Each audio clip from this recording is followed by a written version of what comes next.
Okay, so I did a post on my blog earlier in the week about magazine circulation figures falling, and that means the number of people buying and reading the magazines.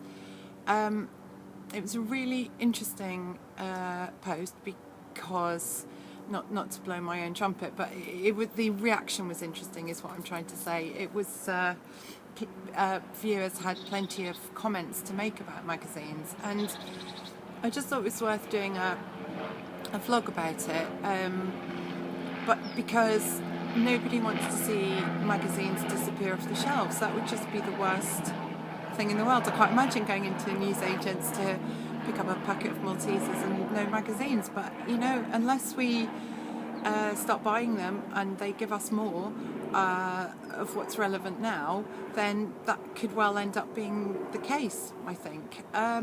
So the comments really range from the fact that when people buy a monthly magazine now, the content already feels old, even though it's like a new magazine.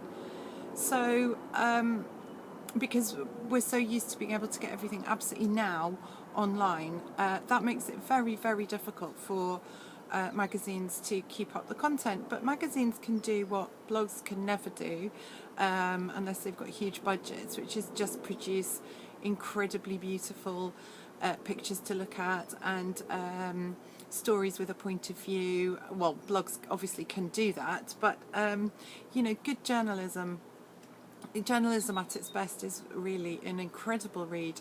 And I remember when Marie Claire used to do, I haven't bought Marie Claire for years, so maybe they still do it now, but they used to do stories from around the world, sort of how other women lived, and I always used to find those absolutely fascinating. So more news relevant stories, I suppose, things that generally readers wouldn't have access to. Readers of magazines have got access to all sorts of things from fashion and beauty. They can get that online instantly.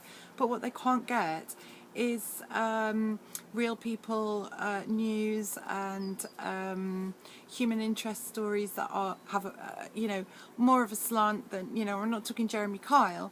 I'm talking about how women in other countries live, and just all sorts of, really meaty content like that. One of the other points was that there are too many ads. Well, a magazine can't survive without advertising revenue, and yet it's a vicious circle. Circulation falls, so ads aren't worth as much, the magazines can't charge as much.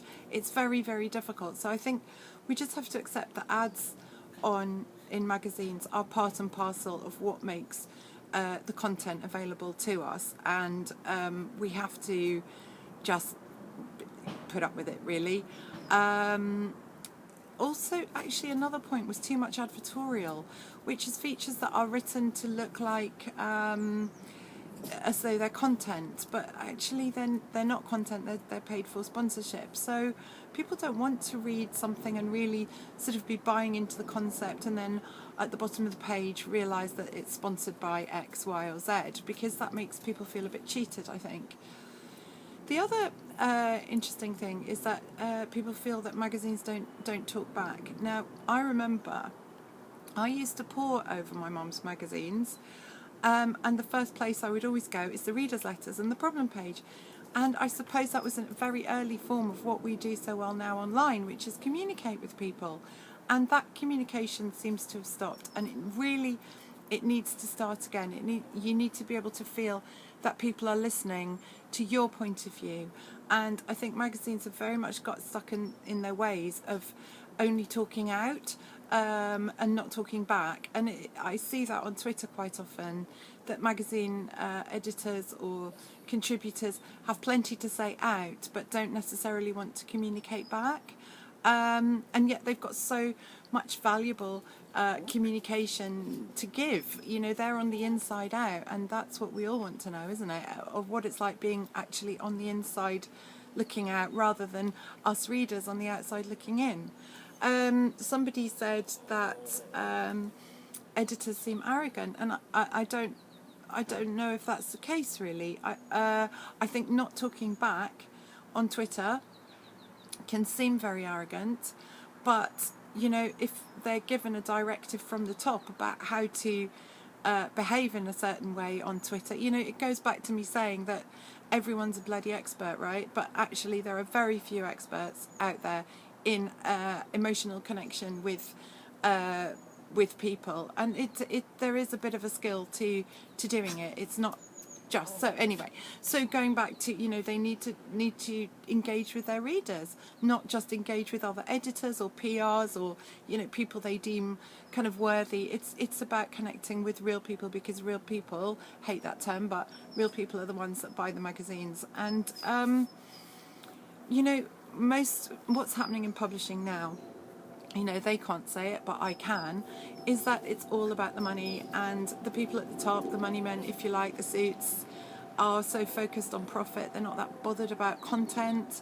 And yet the working, jobbing journalists are absolutely desperate to give their best possible content. You know, that I've never known any fashion or beauty writer go, oh, that'll do. They really work so hard, and unfortunately the people at the top are not letting them reflect quite how hard they work. They are experts, they do know so much about fashion, beauty, and they know how to write it, and they know how to write it well, but the top brass in the publishing houses and then beyond aren't really interested in that at all, and they're taking the heart out of magazines. They're stopping them from being the very things they always were, just to chase a quick buck. Well, good luck, because that buck's going to be worth absolutely nothing.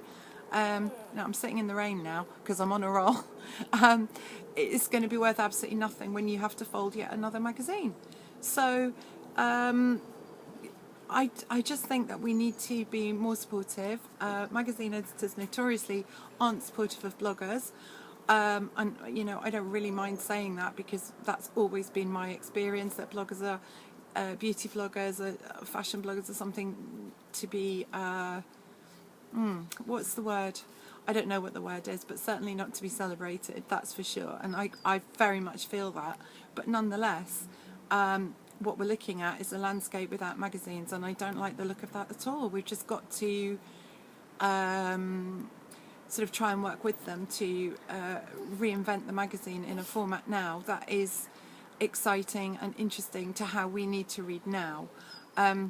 Or have I rambled a bit? Probably, sorry, but that's just my views anyway. And thank you so much to everyone who gave me feedback on that, because it's absolutely invaluable to get to know what people think, because you can't make changes without information, and that's where it's going to come from, really, any changes, I think. So thank you.